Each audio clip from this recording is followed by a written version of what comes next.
अरे देखो, ये कितना बड़ा साम्राज्य है और राजा कितने नेक हैं, फिर भी उनके घर कोई संतान नहीं है।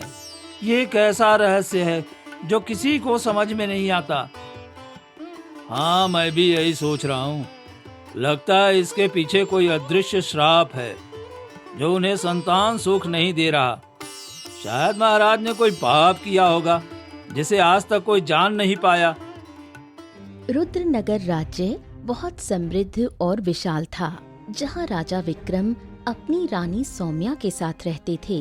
उनकी शादी को कई साल बीत चुके थे, लेकिन फिर भी उन्हें कोई संतान नहीं थी। फिर एक दिन लगता है महारानी कभी माँ नहीं बन पाएंगी। कितना भी अच्छा दिल हो, कितनी भी भलाई करो, लेकिन जब कर्म साथ नहीं देते तो संतान सुख नहीं मिलता। हाँ हाँ, बिल्कुल सही कह रही हो। अरे दिल का अच्छा होने से क्या होता है, कर्म भी अच्छे होने चाहिए। तभी तो एक बच्चा पैदा होते ही उसी वक्त मर गया। उसके भी इतने वर्ष बीत गए और फिर भी उन्हें संतान सुख नहीं मिला। बच्चे तो किस्मत से होते हैं। जो झोपड़ी में रहते हैं उनको भी संतान का सुख प्राप्त है और इस राजमहल में किसी चीज की कमी नहीं है। पर राजा और महारानी के लाख कोशिशों के बाद भी इस राजमहल को वारिस नहीं मिल पाया। पास खड़ी महारानी ये सारी बातें सुन लेती है। हे भगवान, मैं क्या करूं? सब मुझ पर हंस रहे हैं, मेरा उपहास उड़ाते हैं। मैं अपने पति को संतान सुख नहीं दे पा रही हूँ। इतना कहकर महारानी रोने लगती है और अपने कक्ष में चली जाती है। तभी कुछ देर बाद महाराज आते हैं और कहते हैं, क्या हुआ महारानी, आप फिर रो रही हैं? महाराज, हमने ऐसा कौन सा पाप किया कि मैं माँ नहीं बन पा रही। मेरा मन घुट रहा है। आप दूसरा विवाह कर लीजिए, मैं आपको संतान सुख नहीं दे पाऊंगी। महारानी, आप रो क्यों रही हैं? क्यों व्याकुल हैं? हमारी संतान सिर्फ आपसे ही होगी। मैं आपको छोड़कर दूसरा विवाह नहीं कर सकता। लेकिन महाराज, लोग ताने मारते रहते हैं। मैं हर दिन यही सुन सुनकर थक चुकी हूँ। मैं इस दर्द में नहीं जी सकती।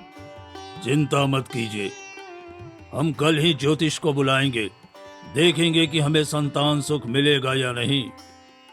अगर नहीं मिला तो हम किसी को भी गोद ले सकते हैं। फिर महाराज दरबार में आकर कहते हैं, मंत्री जी, तुरंत ज्योतिषी को बुलाइए। मुझे अपने भविष्य के बारे में जानना है।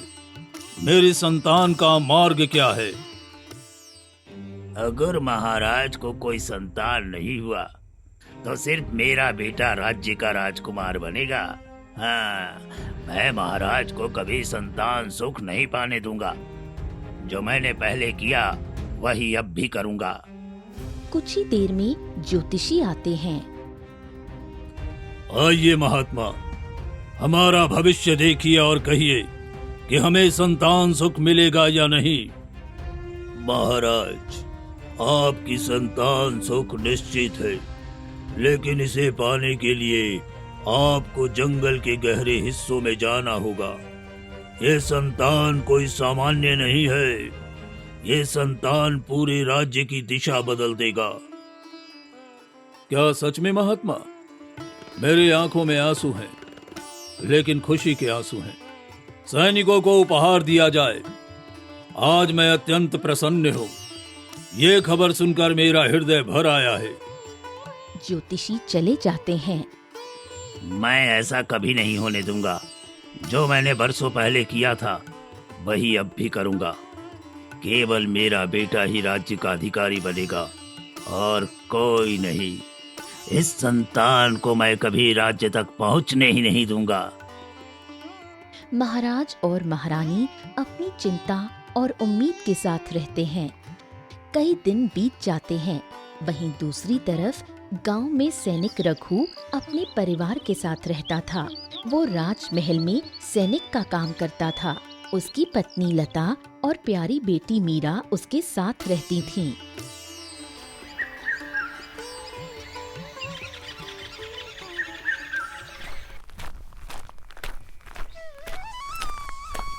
लता, हमारी बेटी का अच्छे से ध्यान रखना और उसकी पीठ पर जो खास निशान है वो किसी को नजर ना पड़े, नहीं तो उस दिन हमारी बेटी हमसे छिन जाएगी। हाँ जी, मैं पूरी कोशिश कर रही हूँ वो निशान छुपाने की।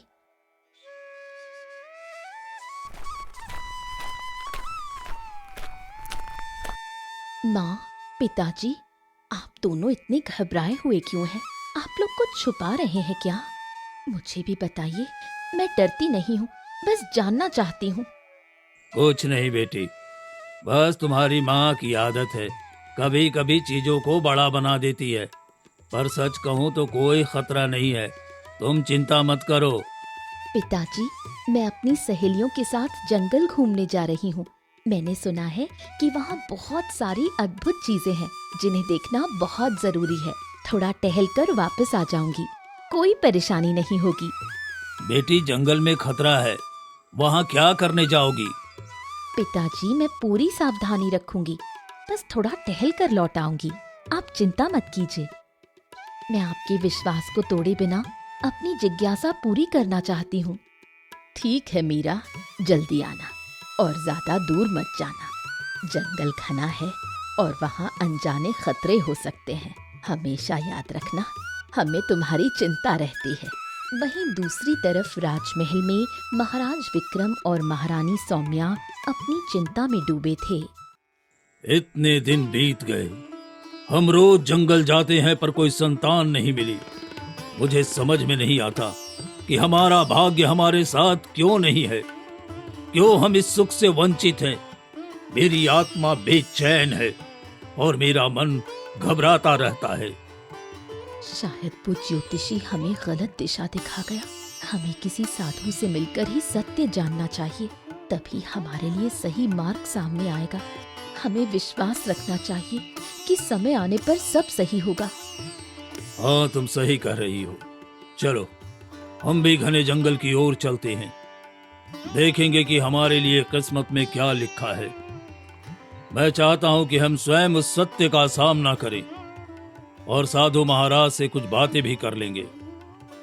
इतना कहकर दोनों राजमहल से निकलते हैं। महाराज और महारानी, आप दोनों कहाँ जा रहे हैं? मुझे समझ में आ रहा है। मंत्री जी, हम बस ऐसे ही टहलने जा रहे हैं, आ जाएंगे शाम तक।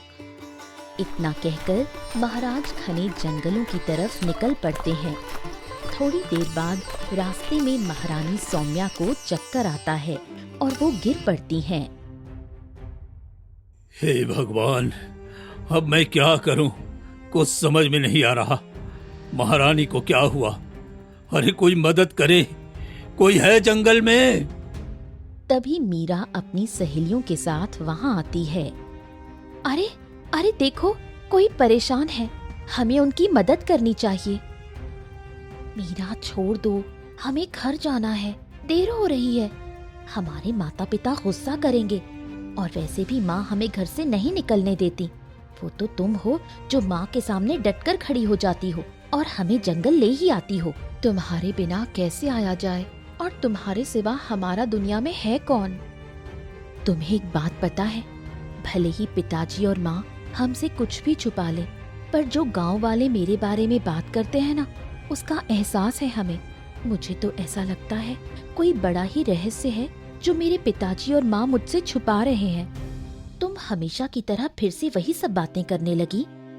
अरे हाँ, याद आया, तुमने अभी बोला था ना तुमको इन लोगों की मदद करनी है जो लोग जंगल में भटक रहे हैं।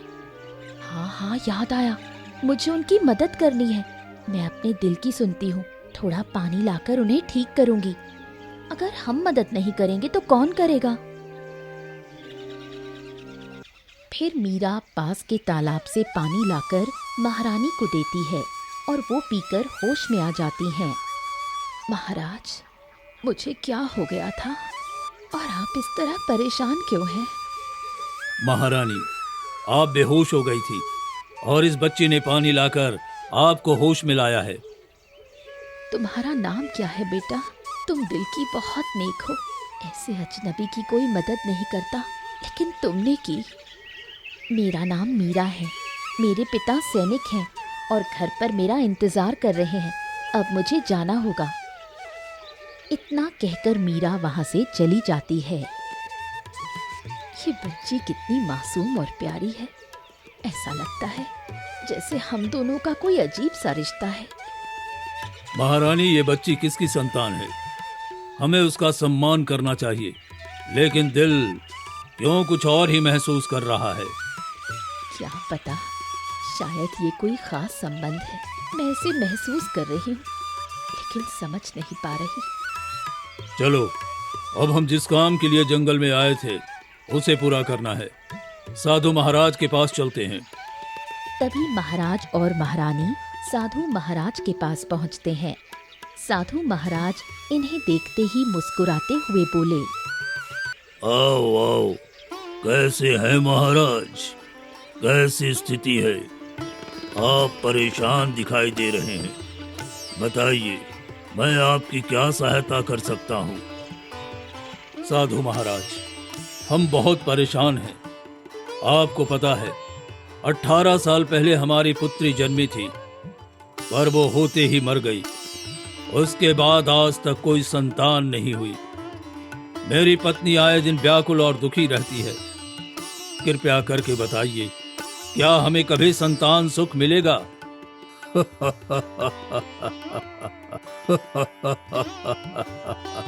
साधु महाराज, हमने आपको अपना तकलीफ बताया है और आप हमारे तकलीफ पर हंस रहे हैं। ये कैसी माया है? हम आपकी तकलीफ पर नहीं हंस रहे हैं, हम आपके भाग्य पर हंस रहे हैं। आपकी संतान आपके बहुत नजदीक है, पर आप खुद नहीं जानते। आप क्या कह रहे हैं साधु महाराज?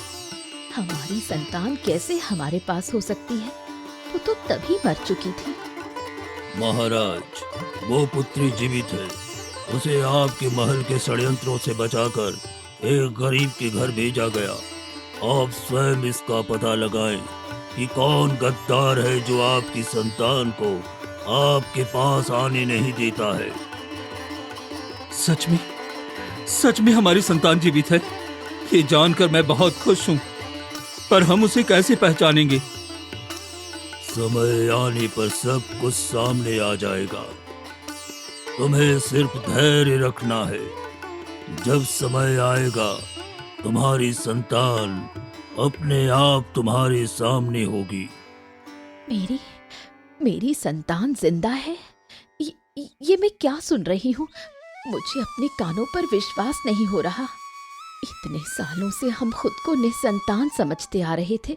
हमारी संतान अगर जीवित है तो एक न एक दिन भगवान उसे हमसे मिला ही देंगे। धन्यवाद आपका साधु महाराज। हम आपके मार्गदर्शन के बिना कुछ नहीं कर सकते थे। फिर महाराजा और महारानी महल लौटते हैं। ऐसा कौन व्यक्ति है जो हमारी पुत्री के साथ ही कर रहा है? हमें उसका पता लगाना होगा, और उससे पहले हमें अपनी संतान ढूंढनी होगी। ये राज्य बड़ा है, हमें सब सावधानी से करना होगा। चिंता मत कीजिए महाराज, बस ये जानकर खुशी है कि हमारी संतान जीवित है और हमारे ही राज्य में है। सही समय की प्रतीक्षा करनी होगी। वहीं दूसरी तरफ मंत्री अपने मन में सोचने लगा, अरे अब बहुत हो गया। मुझे राजगद्दी अपने बेटे को दिलवानी है। महाराज और महारानी को रास्ते से हटाना ही होगा, और इसमें मेरा साथ मेरा दोस्त तांत्रिक देगा, जो अघोर विद्या का मालिक है। मुझे अब उसके पास जाना चाहिए। सही समय आ गया है। फिर मंत्री तांत्रिक के पास निकल पड़ता है। आओ मित्र, आओ। इतने दिनों के बाद मेरी याद आई। बोलो, क्या सहायता चाहिए मेरी तुम्हें? मित्र, मैं राज्य का उत्तराधिकारी अपने बेटे को बनवाना चाहता हूँ, पर अगर महाराज की संतान मिल गई भविष्यवाणी के मुताबिक, तो मेरी योजना विफल हो जाएगी। इसलिए मैं महाराज और महारानी को खत्म करना चाहता हूँ। ये कार्य उतना आसान नहीं है जितना तुम समझ रहे हो। उसके लिए तुम्हें एक कन्या की बलि चढ़ानी होगी। जिस पर एक रहस्यमयी निशान हो, तभी महाराज और महारानी को मार सकता हूँ और राजगद्दी तुम्हारे बेटे को दिलवा सकता हूँ। ये कैसे संभव है? वो कन्या कहाँ मिलेगी? ये तुम्हारी समस्या है। अगर तुम्हें राजगद्दी चाहिए तो इतना परिश्रम तो तुम्हें करना ही पड़ेगा। फिर मंत्री महल लौट आता है और अपने गुप्तचर से कहता है, सुनो, मुझे एक ऐसी कन्या ढूंढ कर दो जिसके पीठ पर निशान हो। जी मंत्री जी, मैं अपने सभी लोगों को लगाता हूँ। जल्दी से वैसी कन्या ढूंढ कर लाऊंगा। कई दिन बीत जाते हैं। वहीं दूसरी तरफ मीरा नदी में स्नान कर रही थी। तभी एक बूढ़ी औरत ने उसके पीठ का निशान देख लिया। अरे, ये निशान कैसा है? ये कोई साधारण निशान नहीं लगता।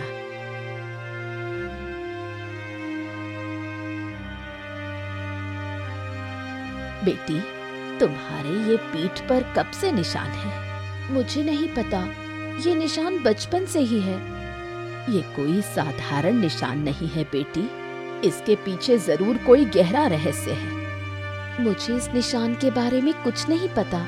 अम्मा पिताजी ने कभी कुछ बताया ही नहीं। इतना कहकर मीरा घर की तरफ जाने लगी।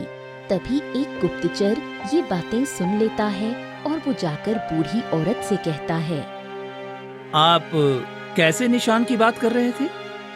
अरे, ये मीरा नाम की लड़की है ना, उसकी पीठ पर एक बहुत ही गहरा निशान है जो किसी एक रहस्य को बयान करता है। मिल गई मुझे वो लड़की। अब मुझे जल्दी से जाकर मंत्री जी को ये खबर देना होगा। वहीं मीरा घर लौटकर माँ पिताजी को बताती है, माँ पिताजी, आज गांव की एक बूढ़ी औरत ने मेरे पीठ का निशान देखकर अजीब बातें की। ये निशान किसी रहस्य से जुड़ा हुआ है और ये निशान सिर्फ राजघरानों में ही होता है। बेटा, ये निशान तुम्हारी दादी के समय से है। ये निशान हमारे खानदान में भी आया है। ये निशान हमारे खानदान का हिस्सा है। तुम्हारे दादा ने तुम्हारी दादी से प्रेम विवाह किया था, जो कि तुम्हारी दादी एक राजकुमारी थी, और ये निशान उसके कारण तुम्हारे साथ भी आया। वहीं दूसरी तरफ महल में मंत्री जी, हमें एक कन्या मिल गई है जिसके पीठ पर निशान है। अब हमें ज्यादा देर नहीं करनी चाहिए। वो कन्या लेकर हमें तांत्रिक महाराज के पास जाना होगा, तभी आगे का रास्ता मिलेगा। मैं तुम पर भरोसा नहीं कर सकता। इतना बड़ा कार्य है, मैं भी तुम्हारे साथ चलूंगा। कुछ ही देर में मंत्री रघु के घर पहुंचता है। अरे, अंदर कोई है?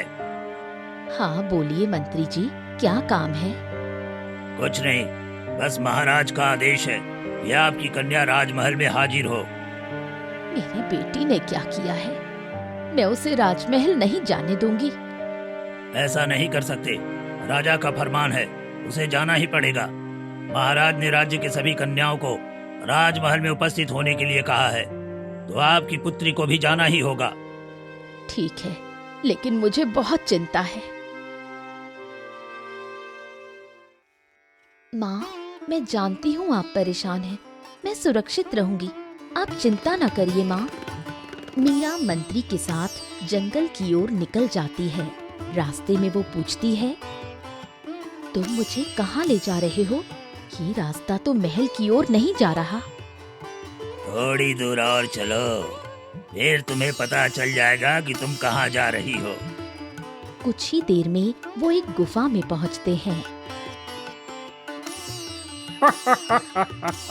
आखिर तुम ले ही आए मंत्री। अब इस कन्या का निरीक्षण करता हूँ। फिर तांत्रिक ध्यान लगाकर देखता है। इसके पीठ पर एक रहस्यमयी निशान है, जैसा मुझे निशान चाहिए था। तुमने बिल्कुल सही लड़की पकड़कर लाए हो मंत्री। मेरे गुरु कहते हैं इसकी बलि आने वाली अमावस्या की रात को चढ़ानी होगी। ठीक है, मैं इसे कैद में रखूंगा, फिर महाराज और महारानी को रास्ते से हटाना होगा। तुम लोग क्या कर रहे हो? तुम ऐसा नहीं कर सकते। मुझे मेरे माता पिता के पास जाने दो। वहीं दूसरी तरफ तभी रघु घर लौटता है। मीरा, मेरी बेटी कहाँ है? कहीं नहीं दिखाई दे रही है। लता, तुम कुछ क्यों नहीं बोल रही हो? मंत्री आया था और मीरा को ले गया। बोल रहा था राज्य की सभी कन्याओं को महाराज ने महल में बुलाया है। ये क्या कह रही हो? हमारी बेटी की जान खतरे में है। तुमने क्या कर दिया लता? तुम नहीं जानती मंत्री कितना नीच किस्म का आदमी है। अब हम क्या करेंगे? रघु, हमें महाराज से मदद लेनी होगी, लेकिन अगर महाराज को पता चला तो वो हमें हमारी बेटी से अलग कर देंगे। अगर मैं नहीं जाऊंगा तो मेरी बेटी मर जाएगी। मेरी बेटी को बचाने के लिए अब मुझे चोरी छुपे महाराज के पास जाना होगा।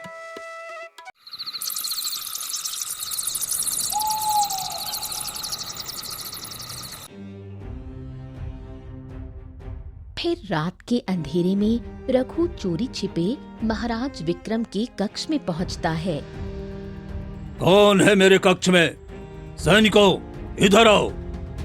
महाराज, शांत हो जाइए। मैं रघु, आपका सैनिक। रघु, तुम इतनी रात को मेरे कक्ष में क्या कर रहे हो? जानते हो ये कितना बड़ा अपराध है? तुम्हें इसकी सजा भी मिल सकती है। महाराज, मुझे आपसे एक सच्चाई कहना है जो कि इस राज्य और आपसे जुड़ी हुई है और आपकी संतान से।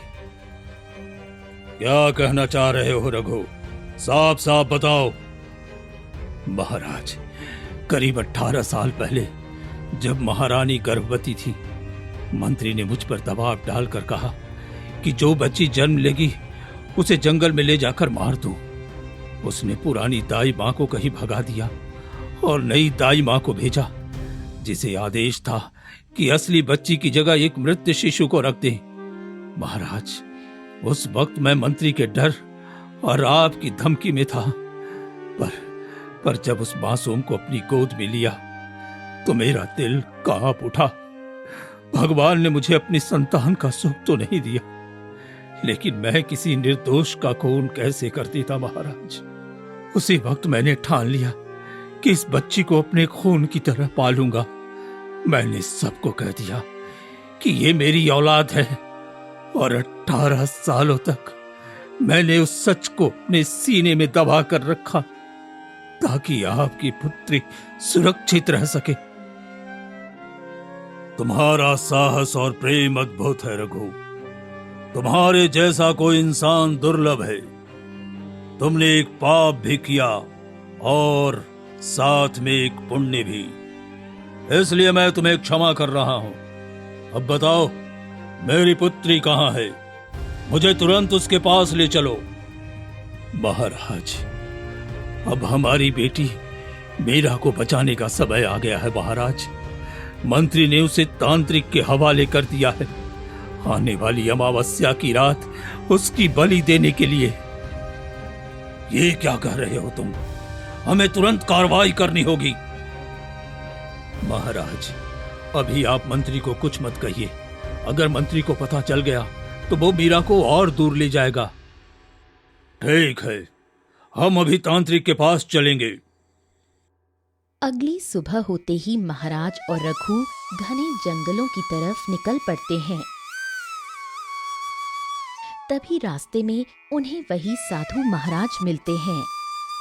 राजन, तुम्हें तुम्हारी पुत्री का आखिर पता चल ही गया, लेकिन तुम्हारी पुत्री को बचाना आसान नहीं होगा। वो तांत्रिक कोई साधारण नहीं है। उसे हराने के लिए तुम्हें एक अमरकुंड की तलवार चाहिए होगी। महात्मा, मैं पूरी कोशिश करूंगा। मुझे बताइए वो तलवार कहाँ मिलेगी? दक्षिण दिशा में जाओ, वहां अमरकुंड मिलेगा जिसमें तलवार सुरक्षित है। लेकिन ध्यान रहे, अमरकुंड तुमसे सवाल पूछेगा। केवल सही उत्तर देने पर ही तलवार तुम्हें मिलेगी, अन्यथा तुम अपनी बेटी को खो दोगे। साधु महाराज, मैं तैयार हूं। मैं अपनी बेटी को बचाने के लिए अपनी पूरी शक्ति और बुद्धि लगा दूंगा। फिर महाराज और रघु अमर कुंड की झील के किनारे पहुंचते हैं। महाराज, हमें माफ कर दीजिए महाराज। अगर हम इतने सालों तक राजकुमारी की सच्चाई छुपाते नहीं तो शायद आज उसकी जान खतरे में नहीं पड़ती। हाँ रघु, तुम्हारा पाप तो जरूर है, लेकिन साथ ही तुम्हारा पुण्य भी है। तुमने मेरी संतान को जान से मारने से बचाया और उसे अपनी संतान की तरह पाल पोस कर बड़ा किया, इसलिए तुम्हें कोई सजा नहीं दी जा सकती। दोनों झील के किनारे आगे बढ़ते हैं। तभी अचानक झील के पानी में से एक गूंजती हुई आवाज आती है। राजन, तुम यहाँ क्यों आए हो? मैं अपनी बेटी को बचाने और एक शक्तिशाली तांत्रिक को समाप्त करने के लिए यहाँ आया हूँ, इसलिए मुझे तुम्हारी तलवार चाहिए। क्या तुम्हारा साहस और धैर्य इस तलवार के लिए पर्याप्त है? तुम्हें ये तलवार चाहिए, लेकिन पहले तुम्हें शर्त पूरी करनी होगी। मैं जानता हूँ, मुझे मेरी बेटी को बचाना है। मुझे ये तलवार चाहिए। मैं कोई भी चुनौती स्वीकार करने के लिए तैयार हूँ। पहला काम ये है कि तुम्हें मेरी गहराई में उतरना होगा और उस रहस्यमयी प्रकाश तक पहुंचना होगा जो केवल सच्चे हृदय वाले को दिखता है। अगर तुम्हारा मन शुद्ध होगा तो प्रकाश छुप जाएगा। महाराज, ये कार्य कठिन है, पर मैं आपके साथ हूँ। मेरी जान भी लगे, मैं अपनी संतान को बचाने के लिए हर चुनौती झेलने को तैयार हूँ। नहीं रघु, अब ये जिम्मेदारी मेरी है, इसलिए तुम यहीं रहोगे और सारी चुनौतियां मैं पार करूंगा, क्योंकि वो मेरी पुत्री है और उसे बचाना मेरा कर्तव्य है। इतना कहकर महाराज झील की गहराई में उतरते हैं। पानी ठंडा, गहरा और रहस्यमयी था।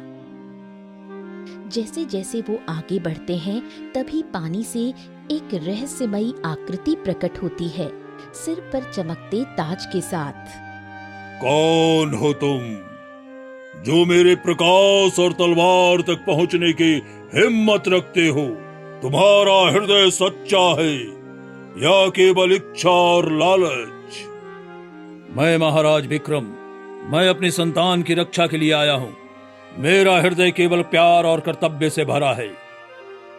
यदि सच में तुम्हारा हृदय शुद्ध है तो मैं तुम्हें ये तलवार दूंगा, लेकिन एक और परीक्षा है।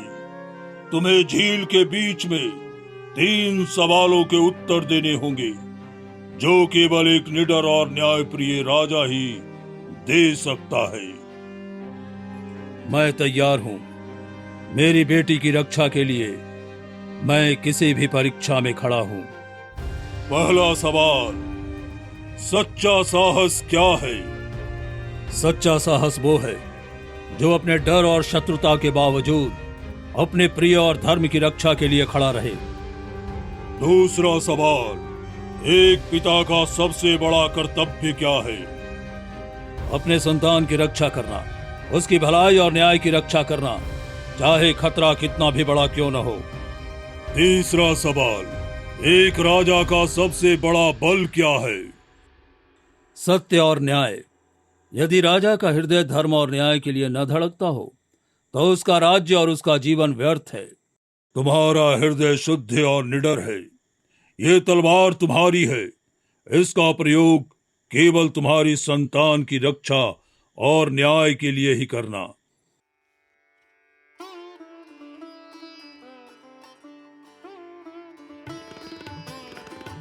महाराज विक्रम तलवार उठाते हैं। उसकी चमक उनकी आंखों में साहस और आशा भर देती है। अब कोई भी तांत्रिक हमारी बेटी मीरा को छू नहीं सकेगा।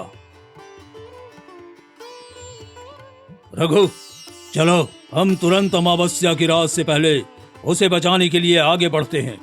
महाराज, अब आपकी तलवार और हमारा साहस हमारी संतान को सुरक्षित रखेगा। मैं आपके साथ हूं हर मुश्किल में। फिर दोनों कुछ ही देर में तांत्रिक की गुफा में चले जाते हैं। तांत्रिक, आज तेरे पापों का हिसाब यही चुकता होगा। मेरी पुत्री को छोड़ दे, वरना तेरे लिए सूरज कभी नहीं निकलेगा। महाराज, महाराज, आपकी पुत्री? ये कोई साधारण कन्या नहीं है। इसके पीठ पर जो चिन्ह है वो हजारों में से किसी एक के पास होता है, और आने वाली अमावस्या की रात इसकी बलि देकर मैं सर्वशक्तिशाली बन सकता हूँ। मंत्री, मेरा मोहरा था, उसी के जरिए मैं आपकी पुत्री तक पहुंचा। तेरे जैसे दानव को मैं जिंदा नहीं छोड़ूंगा। पिताजी, पिताजी, ये मुझे मारना चाहता है। बेटी, पिताजी मैं नहीं, तुम्हारे असली पिता ये महाराज हैं। हाँ बेटी, ये कहानी बहुत लंबी है, तुझे सब बताऊंगा, लेकिन पहले तेरी जान बचानी होगी। अरे जीवित रहोगे तभी तो कहानी सुनाओगे। तांत्रिक अपनी काली शक्तियों से हमला करता है। रुक जा, आज तेरे विनाश का दिन है तांत्रिक। एक तेज वार के साथ महाराज तलवार तांत्रिक के सीने में उतार देते हैं। नहीं, ये कोई साधारण तलवार नहीं, ये अमरकुंड की तलवार है। ऐसा नहीं हो सकता, ऐसा नहीं हो सकता। जो पाप करता है उसका अंत का अस्त्र भी इसी सृष्टि में पहले से तय होता है, और तेरी मृत्यु का समय आ चुका है तांत्रिक। तांत्रिक की काली शक्ति धुएं में बदलकर आकाश में विलीन हो जाती है और तलवार प्रकाश की लहर बनकर गायब हो जाती है। पुत्री, जब पहली बार मैंने तुझे जंगल में देखा था, तब भी मेरे दिल ने कहा था हमारा तुमसे कोई रिश्ता जरूर है। आज भगवान ने सच दिखा दिया। पिताजी, चलो अब हम महल चलते हैं, मंत्री को उसके पाप का फल मिलेगा। फिर रघु और महाराज मीरा को लेकर राजमहल जाते हैं और उन्हें देखते ही मंत्री चौंक जाता है और कहता है, महाराज, आप और ये लड़की आपके साथ? मंत्री, तूने मेरी मासूम बच्ची को जन्म के समय मुझसे छीन लिया और उसे मारने की साजिश रची। आज तुझे सजा मिलेगी। नहीं नहीं, ऐसा नहीं हो सकता। रघु, रघु तुम गद्दार है, मैं तुम्हें छोड़ूंगा नहीं। रघु, अरे तुमने मेरे साथ इतना बड़ा धोखा किया है। सैनिकों, इस देशद्रोही को पकड़ लो और आजीवन कारावास में डाल दो। इसकी देख रेख में जरा भी ढिलाई न हो।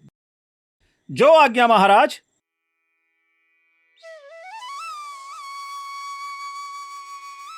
महाराज, क्या क्या हमारी पुत्री मिल गई? महाराज, सच में मैं मां बन गई। भगवान ने मेरी सुन ली।